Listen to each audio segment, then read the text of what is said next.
Welcome to another episode of Black Fathers Go Further. I am your host, Marty Nice, aka Big Malcolm. Listen, my guest today is one of the funniest guys, well, the funniest guy I've ever met, and I happen to know him personally. But this dude right here, let me read off his bio on his website first, and then I'll introduce him. His name is Geneharding, right? Comedian, actor, Right. writer, native New Yorker, all that good stuff. Living in Florida 9 years now. So this guy has co-starred on the Gary Owens show that was on BET, for those of y'all that remember. He also travels around on tour, the Gary Owens tour. Am I correct with that?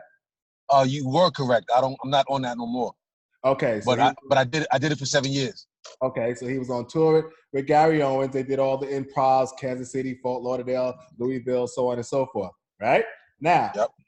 along with this dude making people laugh, and I'm not, even though I'm reading up his bio, I understand it because he's a funny dude, but we'll get into that. He's also gotten roles on Ballers on HBO. He's gotten roles on Burn Notice, a few different roles on America's Most Wanted. He's done commercials, voiceover commercials for JetBlue, KFC, Crunch Fitness, to name a few. And that's basically how I'm going to introduce this guy. His name is Geneharding, comedian, actor, so on and so forth. I met him way back in New York in the 90s, 2000s. I was a WWE nerd. Even though I'm straight out of Bed-Stuy, I don't get the hood twisted. Right, don't get it twisted. Right, I had this nerdiness in me, and I would watch wrestling nonstop. And they had an actual restaurant on 42nd and Broadway, and I would go there. It would be packed, thousands of people. I was probably the only black person in there. But then this bartender who happened to be black, Gene, was mad cool, but I noticed everybody gravitated towards him. So I always sat on his side because he always showed a brother's respect. But he was mad cool. We just developed a relationship over 20 years ago, and we always stayed in touch, whether he worked with JetBlue, started doing comedy, doing TV, all that stuff. And he had his child, his daughter. When was she born? 2013. Okay, so his daughter and my daughter were born the same year. So our lives sort of roll parallel, except I'm not as funny as him. So with that in mind, I'm going to introduce a good friend of mine, well-known comedian, and just becoming up there even more and more known. So if you don't know him, at the end of the show, you'll get to know him because he'll give you all this information on how to find him and what to see him on TV. Anyway, Geneharding, tell him about yourself, my brother. What up, Malcolm? Yo, listen, you left out some very important parts of our meeting back in the day. Speak on it, brother. Yo, son, you remember the SmackDown? Yeah. Yo, the SmackDown was this drink, y'all, right? It was a bootleg Long Island iced tea. And all I did was change it up. Like, it was the same ingredients, but I think we added, like, I don't know, grape soda or whatever ghetto nonsense I used to put in there, and that was your drink. Hey. And you used to come in there, and I would remember that, and I would just have it ready for you, like, yo, here's a SmackDown. And then this is before The Rock took off. Right. Remember? Right. And anyway, so that was it. And then you was just my dude, though. At first, you was the most diesel dude in the building outside of the wrestlers. That was 20 years ago, brother. I'm 50 now. It don't matter. But go ahead. I'm just letting you know, though, what it was like back in the day. Yeah. Like a tower. Okay, you still got it. Yeah. Looking like Tony Atlas. So yeah. Go ahead. No, that was it. So I had to throw that in there. That the SmackDown was your joint. Yeah, man. Yo, are we cursing on this or not? Oh, we live, so you got to curse. You can't say, "Are we cursing?" You might as well curse now. Shit. Nah. Listen, we doing FCC shit. Then I can still curb it. But listen, you know what I mean? Like, you're a comedian. Do you? Okay. All right. I'm just letting you know because it might get a little hairy. Okay. This show, Black Fathers Go Further, and one of the reasons I have my man Gene on the show is because we both had our daughters at the same time, 2013. And I want to get into his experience having his daughter and what that's been like, what the relationship is with the mother, if there is one, and so on and so forth. So tell us about your situation being a father. Well, what's interesting, man, I was married for about 5 years. The marriage was rocky, to say the least, right? But we were trying to make it work. And then once I thought I had no other options, I asked for a divorce, right? Right. I remember it was June 17th. I asked for a divorce. And so we talked about it, tears, the inevitable was happening, and then we had breakup sex. Uh-oh. And yeah, we had breakup sex, and that's when my daughter was conceived. Wow. Word. Wow. Okay. So One foot out the door, son. So so what happens after that? So now we already discussed what the problems was during the marriage. Well, we already knew whether we spoke about it together or not. We already knew. But that day, almost everything came out. Not everything. I still was living a double life of, relationships on the side, and that was my fault. I didn't man up and just tell her earlier that I just wasn't happy there, right? But Right. she also didn't tell me she was happy either, but that wasn't what she was feeling, I didn't know nothing about. She didn't discuss it with me either. But anyway, we had to pretend like everything was cool again, because now there's a baby about to come. So all the thoughts of packing up and leaving went out the window. Wow. So from that day that we knew she was pregnant, going forward, we just pretended like we were just a happy family, just to make sure this baby was. And we didn't know what the gender was, so we didn't know I was having a daughter until she came out. Wow. Okay. So from the moment she came out and to the time y'all separated, how long was that? Like completely? My daughter was born in 2013, and I think shit hit the fan January 2014. And your daughter was born what month in 2000? February.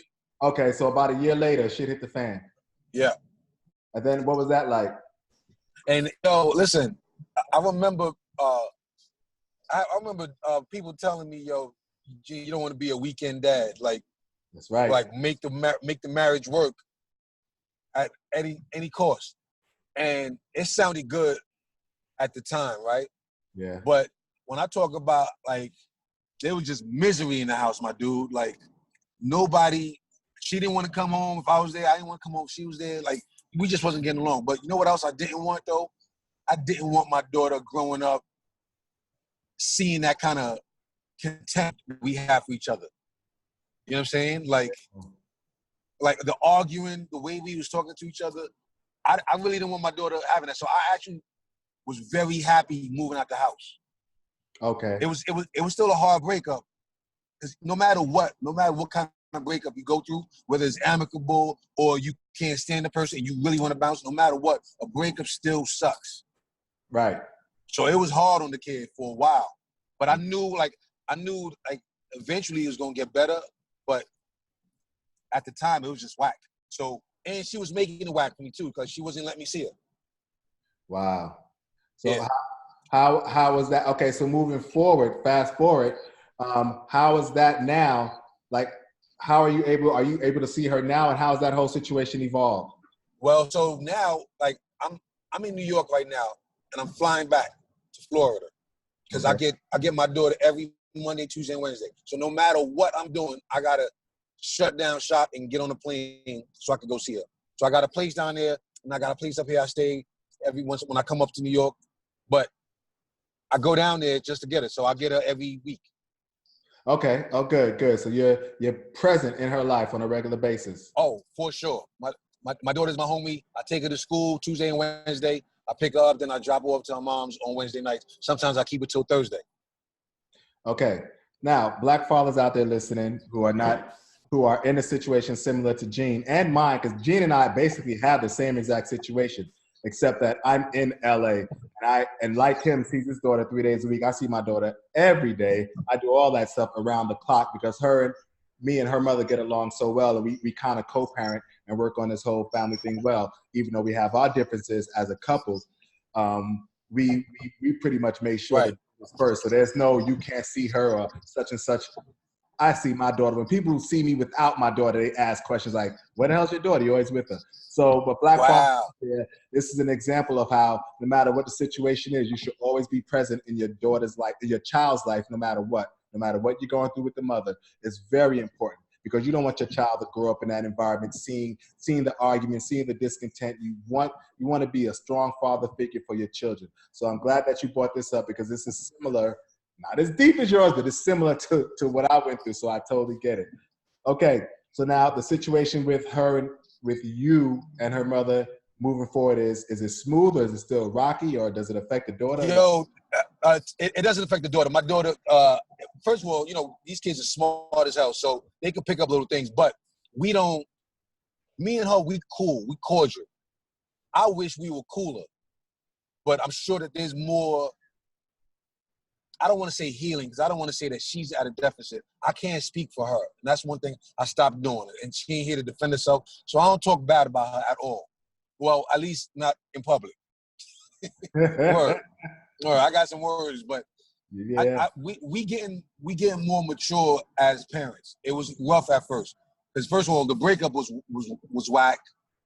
You know what I mean? She found out all this stuff that I was doing, so it was unfair to her. So she had every reason to have resentment, and she carried that sometimes in how we dealt with our daughter. Right, I get it. And I ain't gonna front. Sometimes she'll probably deny this, but I know this for a fact. She punished me a few times using my daughter. Of course, I'm sure that's happened. Hey, that's the name of the game, brother. You know. Word. You know, I understand it, but it was whack. It was whack for a second, son. But I'm not even gonna tell all of it, but it got whack. I understand. So now, when you look back at it, right, and there are young fathers listening, or just people about to be fathers or thinking about being fathers, or in your situation, what type of advice first would you give them being in the situation that you're in? Starting from the top, when you first had to break up sex and all that, you knew you were about to be a father. What type of advice moving forward would you give a father in that situation? It's going to be, it's easier said than done, but I'm going to tell you it's a mantra that I live by right now, right? You got to be the most honest you can be in your life. And it's a hard thing for dudes to do when you already in a this contract, so to speak, with a person, right? But you might just have to redo the contract, and that will be telling her exactly how you feel, what you think, and not in a negative way, not condescending, not angry, but just telling her what it is that you want and what you don't want. And if it don't work, then it don't work. But I went about it the whack way. I cheated. I found solace in everybody else's arms. You know what I mean? I had girls I was dealing with. It was just whack. And I never just manned up and just told her, yo, this ain't working for me. Let me bounce. And I didn't do that. And so now, so I paid for it, you know, because I done broke up with girls since then. But because I was honest about it, we cool as hell. You know what I mean? They got mad love and respect for me to this day because I was honest. However it played out. We ain't work out, but I gave them an option and they decided they're going to walk away from me. I didn't give my ex-wife an option. She had to find out that I was looking for options. Wow. So you're telling people they should be honest from the beginning. Oh, I mean, like I said, it sounds cliche, but from the jump, you got to be honest. Or even, and if you ain't start off honest, just start being honest. Let them know what it is, because that's just going to weigh on you, especially when you're trying to raise a kid to be honest. You can't be raising your kids to be honest and good people and full of character if you not. Now, let's segue into the child. Let the brothers out here watching and listening know how important it is to stay in your child's life regardless of the situation. Hey, listen, it's going to be a fight sometimes because some women can be very vindictive, right? And I know that, you know, we know mad people in the hood who kind of want to be their kids in their kids' life, but they can't. Because the women are pulling every punch they can to not let them see them. That wasn't the case with me, but I did see sometimes how dudes could be, you know, caught up in a situation where they want to be in the kid's life and they not. So you got to fight and you got to let her know that's what you want.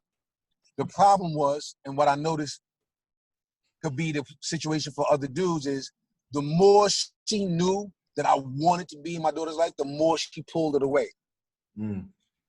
Whereas you got some other dudes who show no concern for being in their kid's life, and that's when the girl wants to push the kid on the dude, or at least, you know what I'm saying. So it was like wow. So the more that I showed that I was in love with my little girl and I wanted to be there, the more she would like kind of look every once in a while, just yank away from me and pull little stunts on me. You know what I'm Right. saying? Right. And I'm not mad at her for that because she was just hurt. She was mad. She was angry. We good now. You know what I'm saying? Like now she knows like the co-parenting is important. I'm in my daughter's life, and my daughter, like, that's my homie. She knows how me and my daughter get down. So Good. you'd have to be Cruella de Vil to not let me see my daughter now. You know what I'm saying? But Did you guys ever have any legal issues, any court battles? yeah, man. Yeah, we went through all of that. Took me to court, child support. I offered to pay even more child support than the state offered, because that's how about it I was. I was so happy, one, to be out of the relationship, but two, to be in my daughter's life. Wow. You know what I'm saying? The whole Monday, Tuesday, Wednesday thing, that was decided by the court? Nah, by us, because she knew my comedy career was rocking Thursday through Sunday. I was on tour. Right. So she, out of respect, she knew that's what it had to be. That's when I was making my money. So I got a Monday, Tuesday, Wednesday. I come home Sunday from a show, get my daughter Monday to Wednesday, and then get back on the road Thursday. So now, do you when you are home on the weekends or something, do you see her besides those days, like any extra visits, or it's just those 3 days? I'm supposed to get her like one weekend a month, right? But that ain't been possible because most of my bread is made on the weekends. So sometimes I'll make up for it by getting her an extra day. Like I'll keep her on Thursday off, or if my ex got something going on. Like one time she got stuck during a storm in the Bahamas, a hurricane. So I had my daughter till Friday. Okay. I had to cancel some things, but I kept my daughter till Friday. So it works out for us. Now, in terms of moving on, and this is another thing that's important for Black fathers listening or watching, how is it, or do you bring your daughter around people you're dating and vice versa, same thing with the mother? How does that work?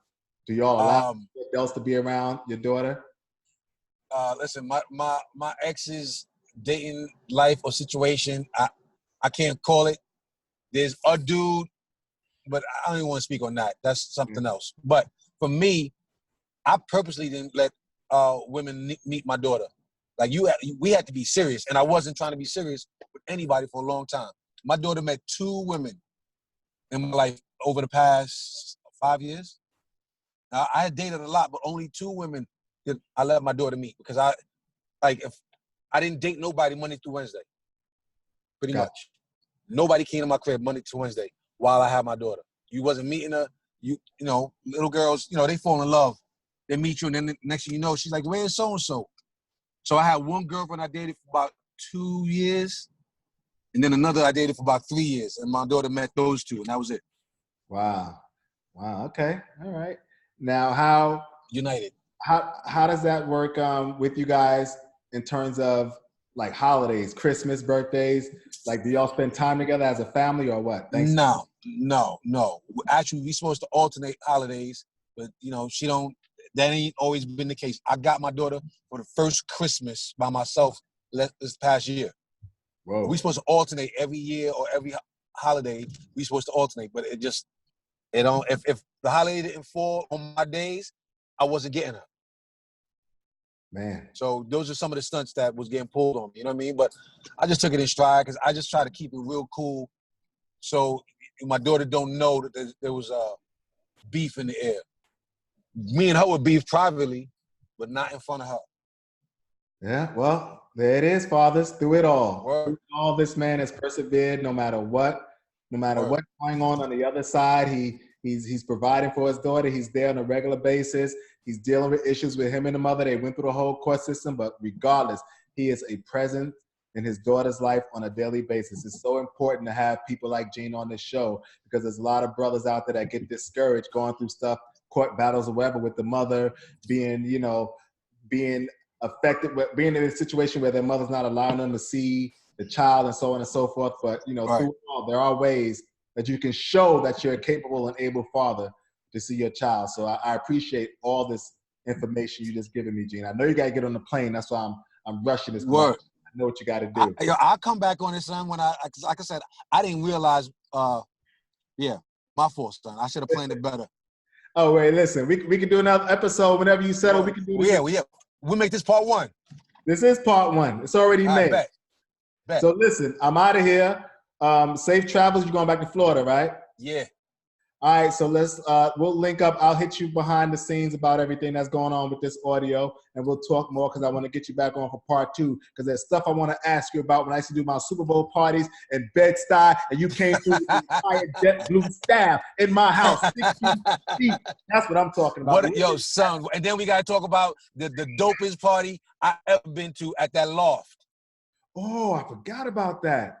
Meatpacking district before it was jumping. Before the meatpacker was jumping, yes. Yeah. We'll get back on it. Yes, but yes. Y'all can follow me. Y'all can follow me on Instagram and Facebook at Geneharding. That's Gene Harding. Geneharding. Follow me or check my tour dates. GeneHardingNow.com. There it is. Listen. Thanks for coming, Gene. We will wrap soon. He's headed to the airport. The man is always on the road, but he'll be back. He's headed back now. You're going to be with your daughter now. Yeah. I pick her up as soon as I land. Man, we got to interview him before he's on his way to get his daughter. And on that note, I'm Ghost.